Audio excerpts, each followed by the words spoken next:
Another point that we'll be talking about is that most people do not follow up on clients. Following up on clients before the business, following up with clients after the business. There is no rule that says you should still not connect with your clients after you've done the business, because it is not just that opportunity that can come from that client. The client can still introduce you to somebody else. But if he totally forgets about you, or if he does not even know what you're doing at that point in time, there's a tendency that he won't connect with you anymore. So you have to keep the connection with your clients up and running. Send them messages occasionally. In fact, send them properties that you have in your listings. Send them a link. Send them gifts. Anything that would keep the communication line open, that will keep the relationship intact. It's very important for you to maintain your clients. So people have failed, agents have failed to maintain a good relationship, a good connect with their clients, and this has made them pull out of the real estate agents. Another point that we'd like to talk about is so many real estate agents do not use technology, do not use the media. They do not use available listings that are online to run their business. They do not have good pictures of the properties that they have. They do not have good videos of the properties that they have.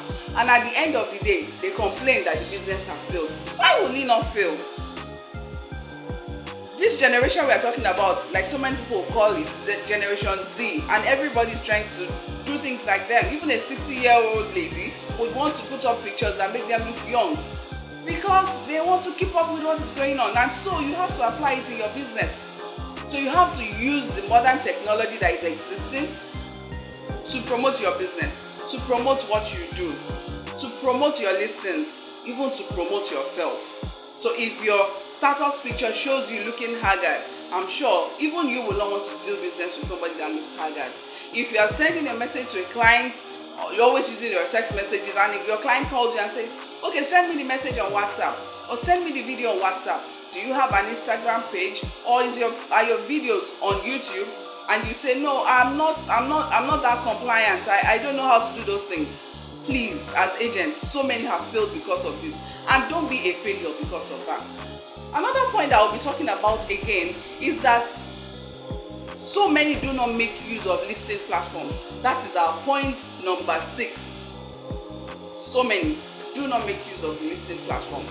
There are so many listing platforms. At least in so many websites have, for example, I know you'll be familiar with Property Center. They have their connects in various countries. Not just that, so many other apps that you can use to do your listings. They require funds because they are also doing business. They require funds because they are also running their own agency too. And you have to pay them to run your agency, to run your listings for you. At least it gives you a platform to connect with other agents. It gives you a platform to connect with people that want to buy the property. It gives you a platform with people that even want to sell their property. Because don't be surprised that even some direct landlords place their properties on these platforms. It is an avenue for you to connect. So why don't you explore it?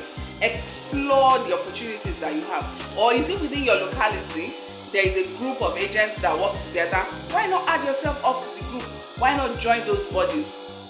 I tell you, it's not just about you at this point. It will be about all agents that are in that group, because when you need something, you get it. When they need something, they'll call you. And that is what it means to connect. You have to build a relationship with others. Have you ever done business with somebody that is difficult to talk to? When you're saying one thing, the person is saying another thing. Or when you're trying to explain yourself, the person does not understand. The individual does not understand what you're trying to say. And rather than tell you to explain what you've just said in simple terms, he picks up a fight with you. Or he tells you don't know the job. Meanwhile, you know what you're doing. In fact, you are right with your point. That is point number 7. So many people are difficult to work with. And if you are somebody that is difficult to work with, somebody that is irrational, somebody that doesn't take to what others say, and people are finding it hard to relate with you, of course the person will definitely fail in real estate. So check yourself. Am I hard to deal with? Are people happy around me? Or do they find it hard to relate with me? If they find it hard to relate with you, then of course you would have failures in real estate.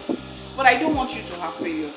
Meanwhile, I tell you, wait till the end of point number 8. That will tell you the secret that will motivate you, that will help you to do well in your real estate business.